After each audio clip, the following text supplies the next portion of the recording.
ही माळरानावरची शेती आहे। गाव आहे पिंपरी लौकी आजमपूर, तालुका संगमनेर, जिल्हा अहमदनगर। COFS 29चं बियाणे गुरु फार्म पुणे इथून मी मागवलं होतं। आणि माळरानावरची शेती, कमी पाणी तरी सुद्धा माझ्याकडे हे क्रॉप मला समाधानकारक वाटलं आहे। आता ह्याच प्लॉटच्या शेजारी माळरान कसं आहे ते तुम्हाला मी दाखवतो। हा प्लॉट आहे माझा आणि हा प्लॉटच्या शेजारी बघा, ही मोठी मोठी दगडं आहेत।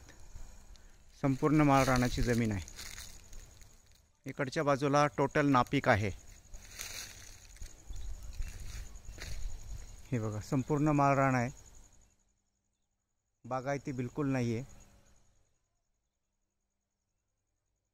तरी पण माळरानाच्या जमिनीवरती COFS 29चं उत्पन्न मला खूप समाधानकारक मिळालेलं आहे। इथे कुठल्याही प्रकारचं गवत खूप चांगलं येत नाही आहे, मकासुद्धा एवढी छान येत नाही आहे, परंतु माझ्या गायांची चाऱ्याची व्यवस्था झाली म्हणून मी खूप खुश आहे। तुम्हाला गायांचा आवाज पण आला असेल हुंबरण्याचा।